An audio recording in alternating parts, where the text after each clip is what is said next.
ये कहानी है आत्मविश्वास की। आप अगर खुद पर भरोसा करते हो ना, तो आपको कोई नहीं हरा सकता। तो एक बार की बात है, एक गांव में दो छोटे बच्चे रहते थे। दोनों जिगरी दोस्त थे। दोनों की उम्र में ज़्यादा अंतर नहीं था। एक की 6 साल उम्र थी और दूसरे की 7। दोनों साथ साथ खेलते, साथ साथ पढ़ते और साथ साथ ही सारी चीज़ें करते थे। एक दिन जब वो दोनों खेल रहे थे, तो खेलते खेलते उन्हें पता ही नहीं चला कि वो गाँव से कितनी दूर निकल गए हैं। वहाँ पर एक कुआं था। दोनों खेलने में इतने मशगूल थे कि अचानक से एक बच्चा, जो कि 7 साल का था, वो कुएं में गिर गया। दूसरा बच्चा डर भी रहा था और परेशान भी था कि आखिर वो अपने दोस्त को कैसे बचाए। वहाँ पर कोई नहीं था और गांव से भी काफ़ी दूर आ जाने की वजह से उनकी आवाज़ भी कोई सुन पा नहीं रहा था। और वो दूसरा 6 साल का बच्चा अपने दोस्त को छोड़कर जा भी नहीं सकता था।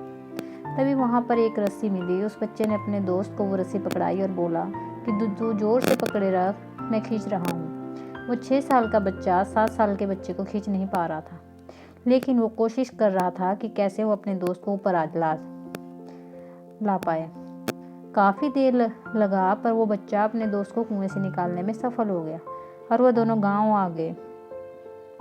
गांव आने के बाद जब ये बात गांव वालों को पता चली, तो किसी ने भी उन पर भरोसा नहीं किया, सिवाय एक बाबा के, जो कि बहुत ही ज्ञानी और होनहार थे। तो जब सबको ये बात पता चली कि बाबा जी उन बच्चों की बात पर भरोसा कर रहे हैं, तो सबको लगा कि कोई तो बात है, क्योंकि वो कभी झूठ नहीं बोलते। अगर वो मान रहे हैं कि कुछ बात होगी ज़रूर, और इसलिए सभी लोग बाबा को पूछने पहुँचे कि आप क्यों भरोसा कर रहे हो। तो बाबा की बात सुनने के लिए सारे लोग बेताब थे। वो बाबा ने कहा, वो सुनकर आप भी मोटिवेट हो जाओगे। वो बाबा ने कहा कि ये बच्चे इसलिए ऐसा कर पाए क्योंकि वहाँ पर इन्हें कहने वाला कोई नहीं था कि ये काम तुम नहीं कर सकते, और इसलिए इन्होंने यह काम को आसानी से कर लिया। तो फ्रेंड, ज़िंदगी में ऐसा ही है। अगर आप दूसरों को बता के कोई काम शुरू करोगे, तो आप उस काम को कभी भी पूरा नहीं कर पाओगे।